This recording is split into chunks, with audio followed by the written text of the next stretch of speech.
15 жылдай бұрын үлкен балам Болат деген кредит алған.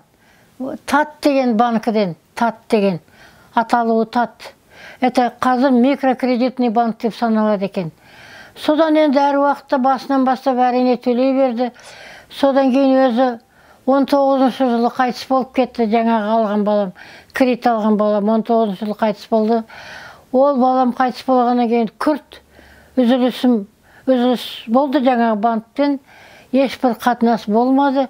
Өйткені менің төлейтін жағдайым жоқ. Сонымен өсіп үндемей отырғанбыз. Бірақ та осы биыл мен өзім бірнеше банкіге звондадым. Звондағанда сұрадым. Айналайындар, маған ноябрьге дейін уақыт беріңдер. Балам болса қайтыс болып кетті. Мен кредит аяғына дейін төлеймін, үйді сатып аламын деп айттым. Біресе еркек дауыс алды, біресе әйел дауыс алды телефон. Олар жарайды посоветуемся деді де үндемей қалды. Ары қарай жауап естігем жоқ. Сонымен сөзіп отыра бердік. Күннің күндерінде осы үйінің 24 күні таңертең сағат 10-да таман, 11-ге таман үлкен бір дау машинамен, милицияның машинамен бір 15 шақты милиция сау өтіп дворға келе қалды. Терезеден байқасам қаптаған милиция. Бұлар кімге келіп тұр деп ойладым да, бірақ та бір-екеуі жоғары келіп, мен 4-ші қабаттамын, есікті қақты. Ашыңыз деп.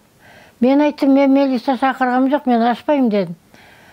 Бірақ оған қарамай, бір 10 минуттан кейін ішіндегі біреуі жаңағы есікті сындырды. Замогын сындырып кірді. Есікті өздері бір темірмен ашты да, есікті бұзып, сөйтіп сау етіп бір 10 шақты адам бірақ кіріп кетті. Бірақ кіріп кетті да, әр қайсы 3 бөлме ғой. 3 бөлмеге тарап-тарап кіріп кетті. Тегі сондай дайындықтары болған болу керек. Тарап кіріп кетті да, ең бірінші кухнядан бастап, кухняны шығара берді далаға. Сонымен бір бөлмеге келіп отырмыз, бір бөлмеде екеуміз отырмыз, бірақ олардың ойына ең негізі келмеген. Қандай? Бірінші, ауру болам, инвалид, екінші группаның инвалиді, недееспособный дейді. Екінші, мен 90-дағы әже, участник трудового фронта. Жаңағы басып алушылар осыны ойламаған. Апайдың заслугасы бар ғой, ветеран труда. Ол үшін менің документтерім бар, көрсетемін. Участник трудового фронта, жаман жақсы болсын, соғыс кезінде әркімнің өзінің шамасы келгенше біздер фронтқа болыстық. Менің әке-шешем, мен өзім.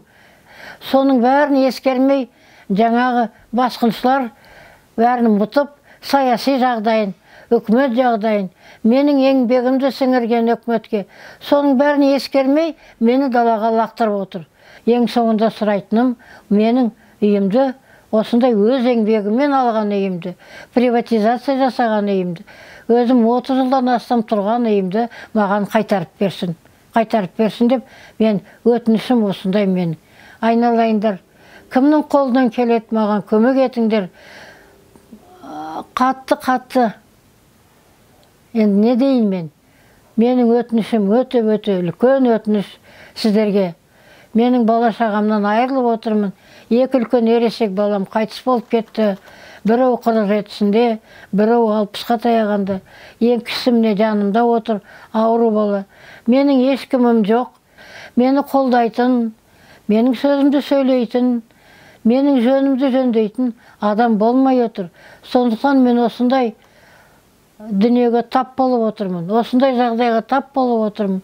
Мен әбден қартайғанда осындай мінеки. Мынау бір бөлме 16 квадрат қой деймін. 16 квадратқа ауру баламен, мынау мөшектердің ортасымен, жәшіктердің ортасымен аяғымды зорға басып, осылай отырған жағдай. Айналайын. Осы менің айтатыным, жандарым.